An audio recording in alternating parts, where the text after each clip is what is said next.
आज हम आपके सामने लेके आए आपकी वर्कशीट नंबर 18 जो कि आपको मिली है 14 अगस्त को, और ये साइंस की वर्कशीट है क्लास 9 की। आइए देखते हैं इसके अंदर क्या दिया हुआ है। इसके वर्कशीट के अंदर बात की गई है परमाणु और अणु चैप्टर के एक टॉपिक के बारे में जिसका नाम है मोलर द्रव्यमान।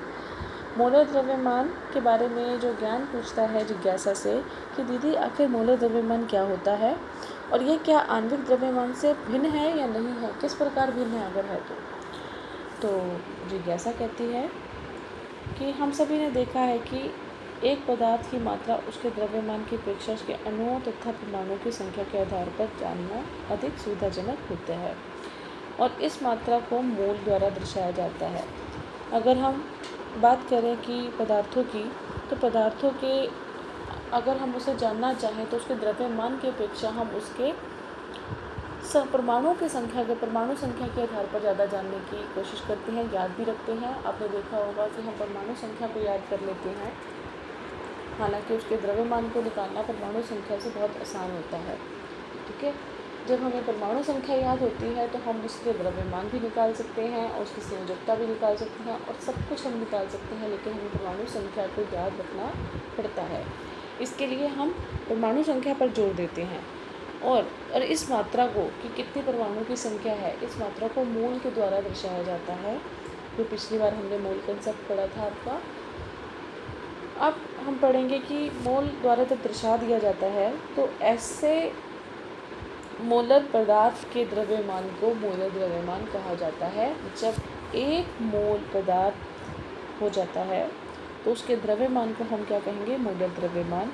जैसा कि हमने पिछली बार पढ़ा था कि एक मोल में कितने कण होते हैं, 6.022 इंटू 10⁻23 इतने कण होते हैं एक मोल के अंदर। ठीक है बेटा।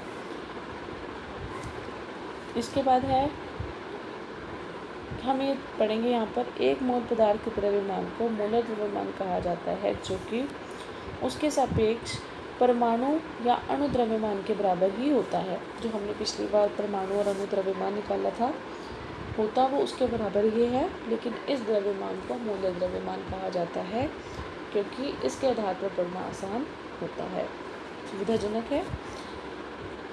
इसमें केवल संख्यात्मक मान के साथ इकाई के U के स्थान पर G यानी कि ग्राम लग जाता है। पहले हम करते थे तो हम द्रव्यमान निकालते तो हम उसके पीछे लिखते थे 4U जब भी निकालते थे, लेकिन अब हम U नहीं लिखेंगे, हम क्या लिखेंगे, G यानी कि ग्राम। मोलर द्रव्यमान को ग्राम परमाणु अणु द्रव्यमान भी कहा जाता है। ठीक है बेटा। तो इसके बाद हमारा नेक्स्ट स्लाइड देखते हैं हम क्या लिखा है इसमें। इसके अंदर लिखा है मोलर द्रव्यमान के बारे में कि किसी पदार्थ के एक मोल कणों का जो मोलर द्रव्यमान होता है उसे मोलर द्रव्यमान कहा जाता है, जो उस पदार्थ के आणविक द्रव्यमान के बराबर ही होता है और इसको बड़े M द्वारा प्रदर्शित किया जाता है। मोलर द्रव्यमान मैंने जैसा कि आपको बताया, एक मोलर द्रव्यमान किसके बराबर है, एक मोल के बराबर है और एक मोल में कितने कण होते हैं, 6.022 गुणा 10⁻23। इसका द्रव्यमान के बराबर होगा।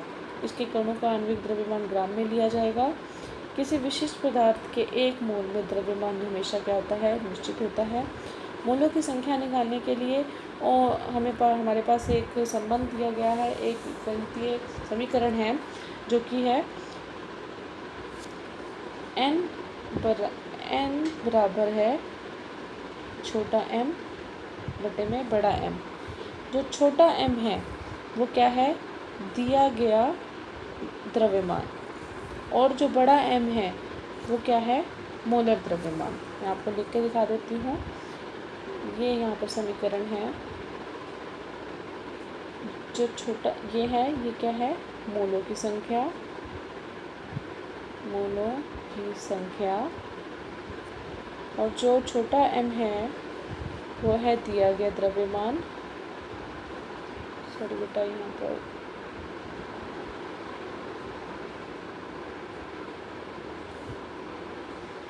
ये है दिया गया द्रव्यमान और ये क्या है, आणविक द्रव्यमान या मोलिकुलर द्रव्यमान जो आपने पहले निकाला था। आणविक भी लिख सकते हैं या फिर परमाणु द्रव्यमान।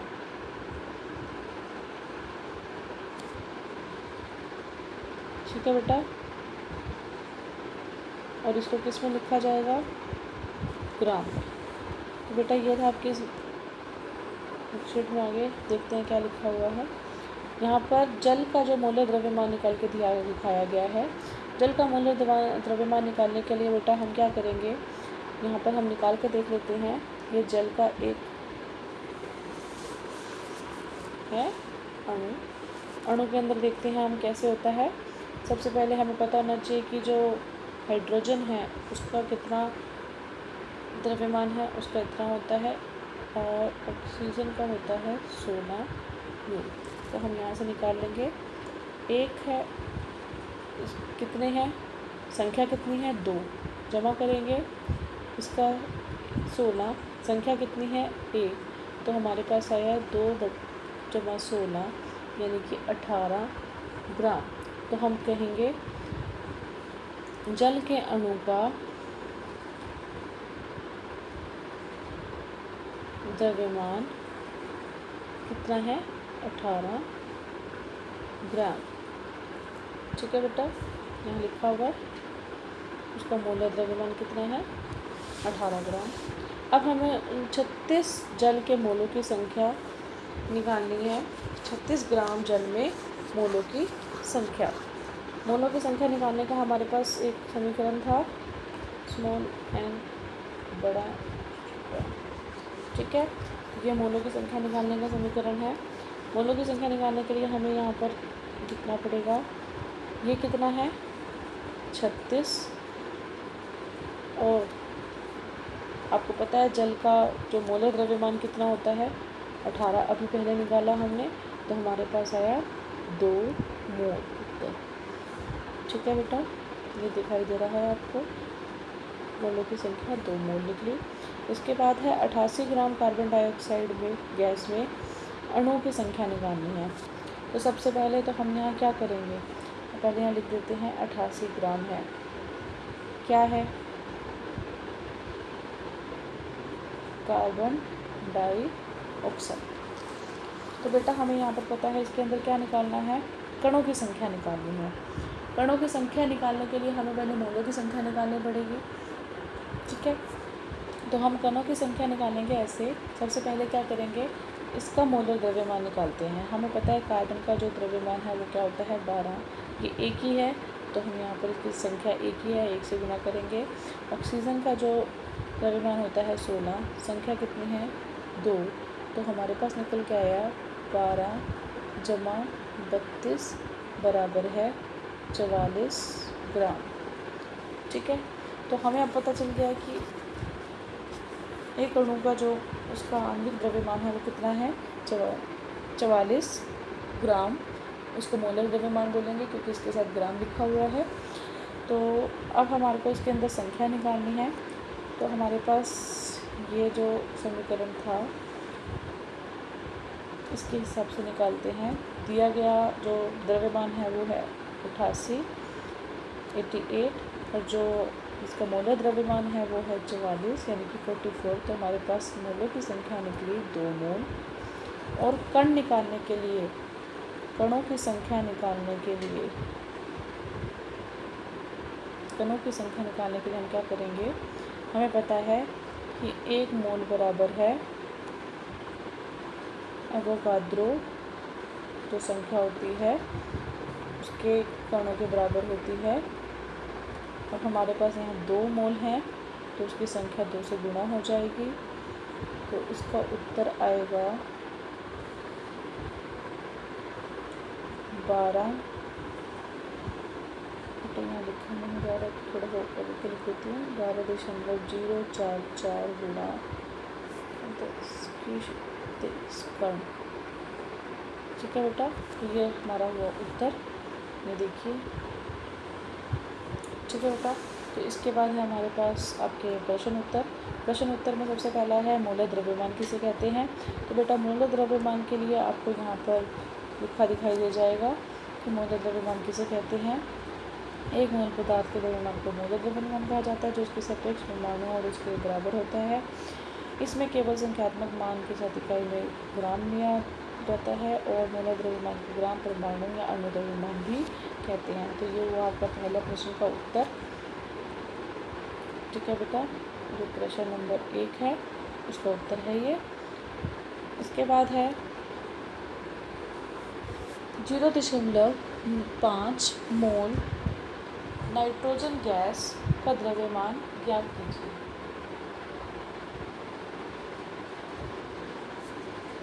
नाइट्रोजन का परमाणु द्रव्यमान लिखा हुआ है कि परमाणु द्रव्यमान, हाँ ध्यान देंगे। ठीक है बेटा, तो यहाँ पर जो परमाणु द्रव्यमान है 14 भी दिया हुआ है, लेकिन हमें गैस का निकालना है। तो इसके लिए हम यहाँ पर निकालेंगे सबसे पहले इसका मोल द्रव्यमान। ठीक है बेटा, जो हमें यहाँ पर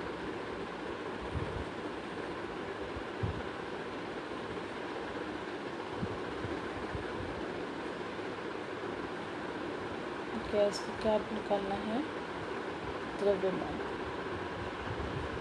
ठीक है बेटा, सबसे पहले हमारे पास हमें पता होना चाहिए क्या है क्या नहीं है। हमारे पास ये है n मोल की संख्या है, ये नहीं है। बड़ा M तो हमें पता है, क्यों, गैस है, उसके 2 अणु हैं। ठीक है, तो हमारे को एक अणु का द्रव्यमान दिया हुआ है 14, तो 2 के लिए क्या होगा 28 ग्राम। तो हम यहाँ से आसानी से निकाल लेंगे। अब हमारे को जो इस फॉर्मूले में डालेंगे, समीकरण में जिसे बोलते हैं, सॉरी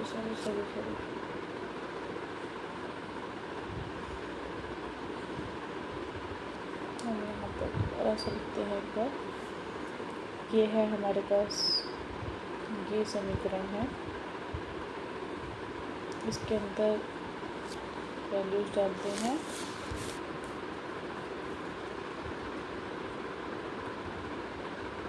ये निकालना है और ये है हमारा 28। तो इसको निकालने के लिए इसको हमें खोलना पड़ेगा। तो हम यहाँ पर कर देते हैं 5/10 गुना 28, तो इससे बटा 2 और इससे आया 14। तो हमारा उत्तर आया 14 ग्राम। ठीक है बेटा, तो हमारा उत्तर क्या आया 14 ग्राम। इसकी वैल्यू आ गई हमारे को 14। ठीक है बेटा, तो इसके बाद है हमारा अगला प्रश्न, ध्यान देते हैं। HCl का मोल द्रव्यमान ज्ञात करना है। HCl बेटा ये रहा, आपको हाइड्रोजन का मोल द्रव्यमान पता है, वो है 1, और यहाँ कण भी एक, अणु भी एक ही है, जमा क्लोरीन का होता है 35.5। यहाँ एक ही क्लोरीन लगा हुआ है, इसलिए 1, यानी कि 1 जमा 35.5 बराबर है 36.5 ग्राम। तो हमारे पास आ गया, ऑफ तो नहीं,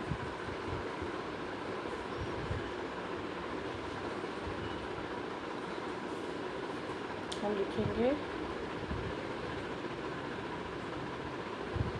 इसका मोल द्रव्यमान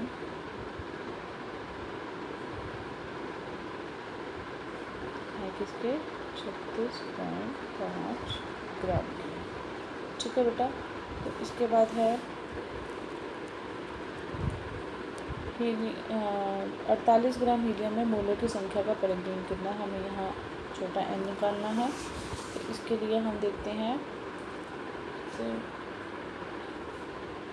ये निकालना है, ये दिया हुआ है 48 ग्राम, और हमारे पास जो ये है वो क्या है 4 ग्राम। ठीक है, तो हम यहाँ पर इस वाले फिर से समीकरण में डाल देंगे, तो हमारे पास आ जाएगा 48/4 यानी कि 12 मोल। ठीक है। अगर मोलों की संख्या बोली होती, मोलों में कणों की संख्या बोली होती तो हम कणों की संख्या भी निकाल लेते, तो उसके अंदर उसके अवोगाद्रो संख्या से इसे गुणा कर देते 12 से। ठीक है बेटा। इसके बाद है लास्ट में C2H6 का मौल्य द्रव्यमान परिकलित कीजिए। यहाँ पर इनके परमाणु द्रव्यमान भी दिए हुए हैं, तो हम यहाँ पर बड़ी आसानी से निकलेगा इसका। फिर से इसका हमने द्रव्यमान निकालना है, मोलर द्रव्यमान, यानी कि ग्राम में आएगा। तो कार्बन का होता है 12, संख्या कितनी है 2, जमा हाइड्रोजन का होता है 1, द्रव्यमान और संख्या कितनी है 6, तो हमारे पास आया 24 जमा 6 यानी कि 30 ग्राम। ठीक है बेटा। ये यहाँ पर दिखाई दे रहा है 2 और 6 क्या है, ये बेटा यहाँ पर तुम्हें मतलब ये वाला 2 और ये 6, इसका कितना था 12 और इसका कितना है 1। ठीक है बेटा। तो हम यहाँ लिख देंगे 6 का मोलर द्रव्यमान कितना है 30 ग्राम। ठीक है बेटा। इसके बाद ये था आपका आज की वर्कशीट नंबर 18। अगली वर्कशीट आएगी हम फिर से डिस्कस करेंगे। तब तक के लिए हंसते रहिए, मुस्कुराते रहिए, खुश रहिए।